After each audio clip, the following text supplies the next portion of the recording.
Good morning, riders, and welcome to another Terado on Toyz. We are continuing my journey to collecting Kamen Rider figures, and today we are checking out S.H.Figuarts Kamenriderzeztz Physicam Impact. So welcome to the channel if you're new here, and welcome back if you've been here before. If you enjoyed this video and want to help out the channel, then please hit like and subscribe. And if you have any thoughts or questions, feel free to comment below. Now, to get started, I just want to address the packaging because I just started collecting rider figures, and I started with two versions of Ichigo. I have the original and the Shinkocho Seiho Legendary Showa edition, which I put out videos for if you want to check them out. And based on their boxes and from what I've seen shopping online on eBay particularly, this appears to be the most designed packaging for a rider figure. And I don't know if that's just something they're doing for Zeztz specifically, but I'm all for it. I love what they're doing here. We got a nice cutout for the window. Great image of Zeztz with the glowing eyes. A really cool font style for Kamenriderzeztz Physicam Impact. We even have the Zeztz circuit stripes running throughout the box, as well as the capsule icon in some spots here. So really cool, and I don't know, I think this would be awesome if they just keep doing this with the upcoming figures. And on the back side, it's pretty standard. You got various poses of the figure, but you'll also notice we have a QR code that takes you to the Premium Bandai website where you can place orders and pre-orders, which is pretty dope. And again, I don't know if this is new or if they've been doing this for the other rider figures, so let me know if I'm missing something, but I'm all for it. I think it's pretty awesome. So now that we have that out of the way, let's take a look at the figure, because he looks amazing. I think they did an incredible job on the body sculpt. They nailed the driver. And yeah, I love the details, the texture on the suit. The paint job is also amazing. It's sort of like a metallic glitter for the green and the red there. And I love the texture inside the eyes, man. Like, it's so vibrant. And yeah, I think they did an amazing job. Now, something to point out is that they used a different material for the neck to compensate for the head articulation, because on the back side, you see how it kind of goes down. And so when you have them looking up, it sort of protrudes into the rubber there. And, you know, it's an interesting approach, but in my personal opinion, I think they should have just kept it sort of flushed. Maybe have it drip down just a little bit, but for the most part, just have it flush there, because if you turn the head, you can see where the neck ends, right? And you'll notice the paintwork follows through. So if you just had the back of the head go as far as just a little bit past the neck, so that when he's looking down, like, it wouldn't leave a gap there. And I think you can pull it off by cutting the back of the head a little bit there. I'm sure there's going to be modders, like, you know, toy collectors that mod their figures and probably do that. Because over time, you can actually see it, because I've been playing with this guy for a bit. Over time, you're going to start compromising the paint job here because of the, you know, because of the edge of the back of the head there. So that's just me. I'm probably being nitpicky. So let me know if you guys think that's something that would have worked out better. But again, overall, it's still an awesome figure. The articulation's pretty standard for the most part, especially when it comes to S.H.Figuarts. But with this guy, he's got some interesting features in certain areas. So to start off, the head, you know, he's got the typical head rotation. He's got the head tilt. You can look down. You can look up. It's got a nice range overall. But if you want to emphasize those two motions, you can pull the head up a little bit, and that really emphasizes that motion looking down. So I thought that was pretty cool. Now in the arms, pretty standard.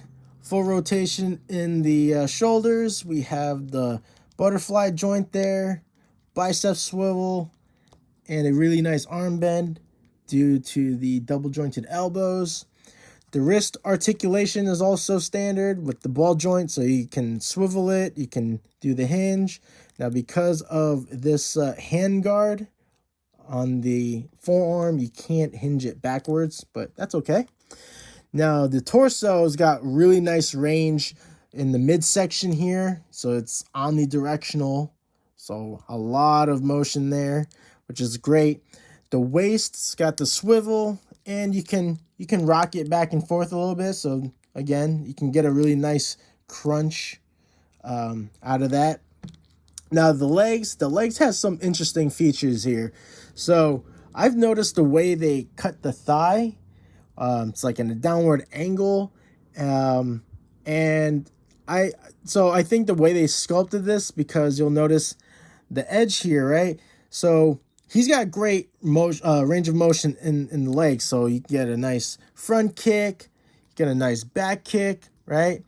And because of the way the thighs are sculpted, if you want to pull off a split, which he does have a nice range, and I think it's due to the way they sculpted this, so the edge actually tucks underneath that hip piece, and you get a pretty wide spread there.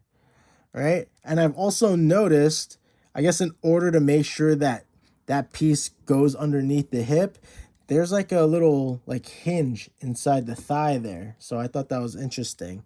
And of course, you got your swivel as well. The knees, they got a nice bend because they're double jointed. And in the ankles, these have a nice feature as well. So of course, you got your ankle tilts, right?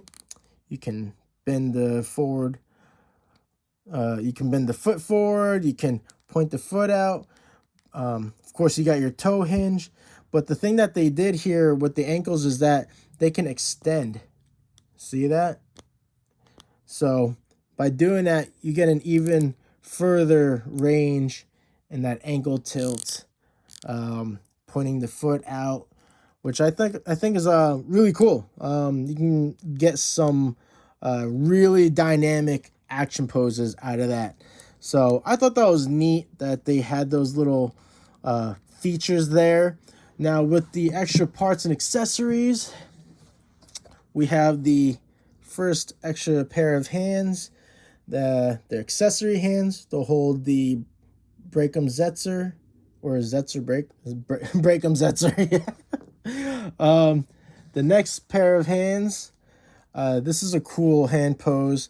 You can use these if you want to use the right hand to pose them where he's like pressing the trigger on the driver, or you can use the left hand to make it look like he's swiping the capsule in the driver. So I thought that's cool that they included that. Then we have this expressive hand gesture with the extended finger. I like that. It's actually one of my favorite hand poses. And we have the standard relaxed open palm hands. Okay. And last but certainly not the least is the Zeztz, which looks amazing. Great sculpting, great paintwork, awesome texture on the blade there. And yeah, man, this is so cool. And I love the gimmicks that this figure has. So of course, the Zeztz is in the sword mode. You can switch it to a gun mode if you want. There you go. You can also switch it to a scythe mode if you also wanted to. Now, obviously, it's inaccurate because you don't have the bow staff handle.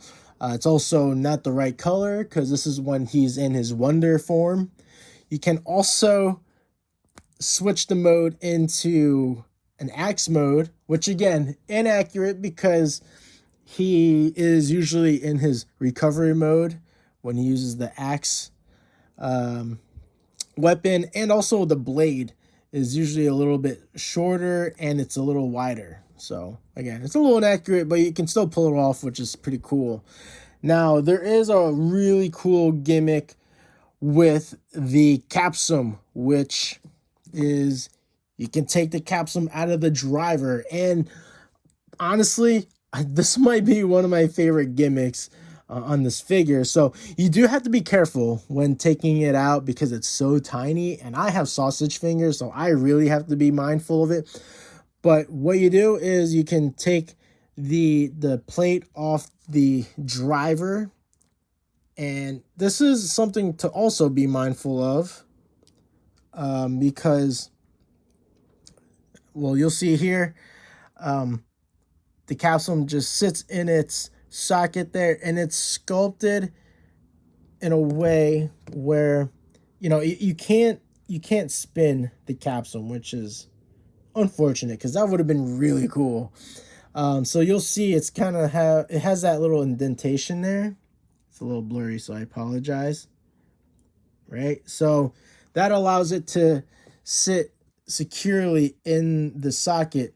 But another thing I wanted to point out regarding the driver is that, sorry, the blurriness, it has those button tabs there, which, you know, of course, go into the divots on this plate. But you got to be mindful of how often you're taking the capsule out, because over time it's going to get loose, and I do worry about that.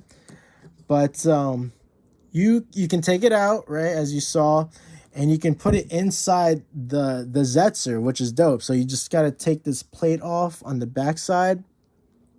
You got to be careful about it, of course.